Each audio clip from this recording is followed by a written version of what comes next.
네, 안녕하세요. 반갑습니다. 그루트 시큐리티의 초이입니다. 이번에 일단 배워보는 모의에 낀 개념 두 번째 시간으로 왔는데요. 오늘은 로버츠와 디렉토리 브루트 포싱에 대해서 알아봅니다.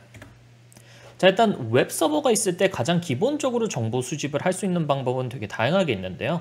뭐 robots.txt도 있고 웹서버의 서버 헤더 버전 이름을 확인한 다음에 공개 취약점을 찾는 방법도 있고 프론트엔드와 백엔드의 테크 스택을 확인하는 경우도 있고 디렉토리 브루트 포싱을 하는 경우도 있고 스파이더링이라고 하는 기법을 사용을 하는 경우도 있습니다. 근데 이제 여기서 저희가 가장 먼저 알아볼 거는 바로 이 robots.txt라는 파일인데요. 이 파일은 특정 이제 웹서버에 이제 놓을 수가 있는 파일이고 이 파일 같은 경우는 검색 엔진 크롤러들을 위한 권한이나 규칙을 이제 지정을 해주기 위해서 만든 파일 중에 하나입니다. 일단 보안 경계가 아니에요. 그러니까 이 파일이 있다고 해서 뭐 보안이 더 좋아지고 없다고 해서 보안이 더 좋아지고 이런 개념이 아닙니다. 보안과는 사실 크게 상관이 없는 그런 파일이에요. 이 파일 자체는 일단 특정한 검색 엔진들이 크롤러들을 사용을 해서 이제 웹서버를 크롤링을 하거든요. 그래서 예를 들어서 이 robots.txt 저번 영상에서도 말씀을 드렸었는데 이 robots.txt라는 것들은 이제 원래 이런 뭐 구글이라든지 아니면은 뭐 네이버 이런 이제 웹 검색 엔진이라고 하죠. 이런 검색 엔진들이 이제 크롤러들을 어마어마하게 많이 보유를 하고 있습니다. 이 크롤러라는 거는 조그만한 프로그램, 이제 얘네가 이제 인터넷을 스캐닝을 때린다고 생각을 하시면 돼요. 인터넷에 막 스캐닝을 때리면서 인터넷에 이제 수많은 서버들이 있잖아요, 그죠? 이 수많은 서버들과 이 서버들이 가지고 있는 페이지들, 뭐 /admin, 뭐 아니면 뭐 /users, 뭐 이런 페이지들도 있고요, 디렉토리들도 있고 이런 디렉토리들이나 아니면 특정한 페이지들이 있죠, 뭐 index.php 이런 페이지들이 있는데. 이런 것들을 크롤링을 합니다. 크롤링. 이제 crawling. 기어다니다라는 뜻이거든요. 그러니까 마치 이렇게 벌레들이 이렇게 막 기어다니는 것처럼 모든 인터넷을 상대로 여기 인터넷에 나와 있는 웹서버들을 상대로 이제 막 기어다니면서 이런 페이지들을 이제 크롤링을 해가지고 다시 이제 가져오는 거죠. 그리고 이런 크롤러 프로그램들이 수백 개, 수천 개, 수만 개, 수십만 개가 계속해서 돌아가고 있다라고 생각을 하시면 되겠습니다. 그래서 이제 이런 크롤러들이 크롤링을 끝내고 그 크롤링을 끝낸 결과들을 모두 다 뭐 구글이라는 검색 엔진, 네이버의 검색 엔진 이렇게 한 다음에 저희가 이제 여기에서 이제 뭐 예를 들어서 뭐 groupsecurity.com을 검색을 해줘라고 하면은 뭐 groupsecurity.com에는 /admin이라는 페이지도 있습니다. 뭐 /user라는 페이지도 있습니다. 이렇게 이제 쭉쭉쭉쭉 구글에 보여주게 되는 것이죠.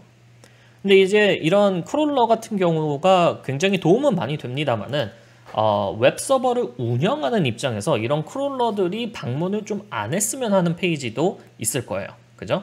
그래서 그런 페이지들을 특정 디렉토리나 페이지들의 크롤링을 허용을 하는 규칙을 만들거나 혹은 특정 디렉토리나 페이지 니네는 이런 페이지나 디렉토리는 크롤링 하지 마 라고 거부를 하는 그런 규칙을 만들어 놓고 지정해 놓은 파일이 바로 robots.txt다 라고 보시면 되겠습니다. 그리고 저희가 이제 실습을 할 때 두 번째로 사용을 했던 정보 수집 방법은 바로 디렉토리 브루트 포싱이 있는데요. 이 디렉토리 브루트 포싱 같은 경우는 숨겨진 디렉토리나 숨겨진 페이지들을 찾기 위해서 이제 많이 사용을 하는 그런 기법 중에 하나입니다. 그래서 이제 디렉토리 브루트 포싱 같은 경우는 특정 워드 리스트를 준비를 한 다음에 그리고 뭐 파일 확장자를 준비를 하는 경우도 있고 둘 다 준비를 하는 경우도 있는데 그거를 준비를 한 다음에 특정 웹서버한테 브루트 포싱을 날리면서 이 디렉토리가 존재하는지 이 페이지가 존재하는지를 계속해서 물어보는 것이죠. 예를 들어서 여기 지금 현재 공격자가 있다고 가정을 해보겠습니다. 공격자가 있고 여기에 이제 타겟 웹서버가 있다고 가정을 해볼게요. 뭐 웹서버가 이렇게 있다. 이렇게 가정을 했을 때 이 웹서버는 이제 뒤에 몰래 가지고 있는 그런 디렉토리들이 있죠. 그죠? 뭐 /admin, 뭐 /users, 뭐 뒤에 이제 뭐 /products 뭐 이런 것도 있을 겁니다. 그죠? 근데 이거를 굳이 이제 앞에다가 전시를 안 해놓고 있고 그냥 앞에 첫 번째 페이지에는 그냥 index.php 뭐 이런 이제 웹페이지만 가지고 있는 경우가 있습니다. 그렇기 때문에 공격자 입장에서는 이게 존재하는지 안 존재하는지 몰라요. 공격자 입장에서는. 그죠? 모릅니다. 그래서 이제 워드 리스트를 준비를 하는 거죠. 공격자는 워드 리스트를 준비해서 이제 워드 리스트, 뭐 애드민도 있고, 뭐 유저도 있고, 뭐 프로덕트도 있고, 뭐 XYZ도 있고, 뭐 이렇게 쭉쭉쭉쭉쭉 워드 리스트를 진짜 뭐 몇십만 개, 몇백만 개를 준비를 해놓을 수 있습니다. 그죠? 그래서 그거를 하나하나 꺼내가지고 야, 너 이런 페이지 갖고 있니? 너 이런 페이지 갖고 있니? 너 이런 페이지 갖고 있니? 너 이런 페이지 갖고 있니?를 계속해서 물어보는 것을 이제 디렉토리 브루트 포싱, 디렉토리 브루트 포싱 이라고 부릅니다. 네. 여기서 주의해야 될 점은 아무래도 저희가 공격을 굉장히 많이 하고 있잖아요. 네, 그렇기 때문에 여기서 이제 수만 개, 수십만 개의 리퀘스트를 계속해서 보내다 보면은 당연히 블랙리스트에 올라갈 수 있겠죠. 네.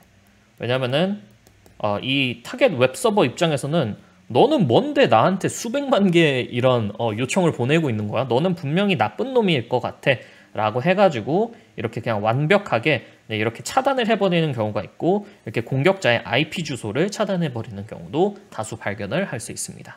물론 당연히 그거를 우회하기 위해서 뭐 프록시라든지 아니면 요즘에 많이 사용하는 거는 이제 serverless, serverless 뭐 람다 펑션이라든지 이런 거를 이제 클라우드 인프라스트럭처를 통해서 그런 디렉토리 브루트 포싱을 진행을 하면서도 이제 블랙리스트에 걸리지 않도록 뭐 그렇게 하는 방법도 있기는 한데, 그거는 또 다음에 또 말씀을 드리도록 하겠고요. 아무래도 조금 더 심화된 그런 개념이다 보니까요. 그래서 다음에 말씀드리도록 하겠습니다. 자, 그래서 툴 같은 경우는 고버스터라는 툴을 저희는 실습을 하면서 많이 사용을 할 거예요. 근데 그 외에도 이제 더비라는 툴도 있고, 그거는 조금 이제 오래되긴 했는데, 그리고 이제 요새 최신 툴이라고 보긴 좀 애매하지만 최근에 나온 툴 중에 이제 Ferex Buster라는 이 툴도 있는데 제가 굉장히 좋아하는 툴이고 굉장히 빠릅니다.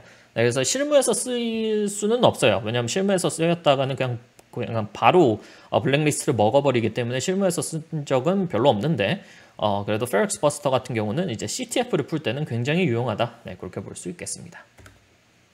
그래서 뭐 어쩌라는 거냐, 그죠?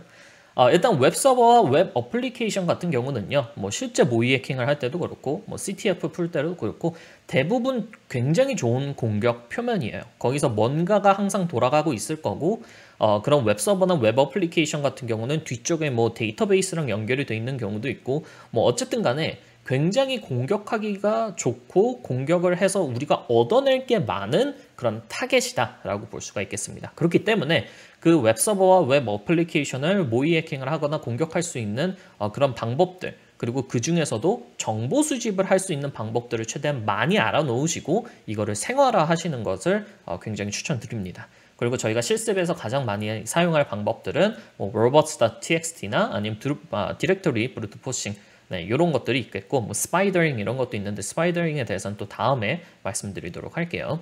그래서 이런 종류의 정보 수집을 통해서 내가 웹서버와 웹 어플리케이션을 이제 정보 수집을 할 수 있고, 그거를 바탕으로 내가 추가 공격을 할 수 있겠구나. 저희 실습 같은 경우도 디렉토리 브루트 포싱으로 숨겨진 페이지를 찾았고 그 페이지를 통해서 추가 공격을 감행을 한 것이죠. 네, 그래서 이런 식으로 웹서버와 웹 어플리케이션을 공격을 할 수 있겠다라고 알아두시면 좋을 것 같고, 방어자 입장에서는 어떻게 할 것이냐. 네, 그죠? 방어자 입장에서는 내가 웹서버를 운영하는 입장에서는 내 robots.txt에 이제 민감한 디렉토리나 페이지가 올라가지 않도록 하는 게 가장 좋겠고, 만약에 이제 민감한 디렉토리나 페이지가 있다면 그걸 그냥 사용자 인증 뒤에다가 놓으면 그만이고, 혹은 그냥 사용자 인증을 거치지 않았을 시 그런 페이지들을 아예 방문조차 못하도록 그냥 막아버리면 그만입니다. 네, 굳이 이거를 robots.txt에다가 올려놓을 필요는 없다라는 것이겠고, 만약에 이제 디렉토리 브루트 포싱이 들어온다, 그래서 내 서버에 수십만 개의 리퀘스트가 들어오고 있다라고 한다면은 뭐 로드 밸런서를 이용하는 방법도 있겠고, 뭐 웹 어플리케이션 파이어월 같은 거를 놓은 방법도 있겠지만, 가장 중요한 건 어쨌든 rate limiting. 그래서 특정한 IP 주소에서 뭐 나한테 뭐 2개 이상의 리퀘스트를 한꺼번에 1초당 2개 이상의 리퀘스트를 보내지 못하도록 이렇게 어느 정도 이제 제한을 걸어 놓는 거죠. 네, 그렇게 rate limiting을 뭐 웹 어플리케이션 파이어월, 뭐 아니면 웹 서버 자체에다 걸어 놓는 경우도 있겠고, 뭐 로드 밸런싱을 이용하는 경우도 있겠고, 아니면 뭐 클라우드의 뭐 다양한 그런 서비스들을 이용을 하는 방법도 있을 거기 때문에, 그렇게 방어자의 입장에서 우리는 어쨌든 고객사분들에게 이거를 어떻게 고쳐야 되는지 알려드려야 되니까, 네, 방어자 입장에서는 이거는 어떻게 또 방어를 할 것인지에 대해서도 알아보고, 네, 구글링 해보고 연구해 보시는 것을 추천드립니다. 그렇게 해서 이렇게 두 번째 시간 robots.txt와 gobuster 그리고 디렉토리 브루트 포싱에 대해서도 한번 배워봤습니다. 감사합니다. 그루트 시큐리티의 초이였습니다.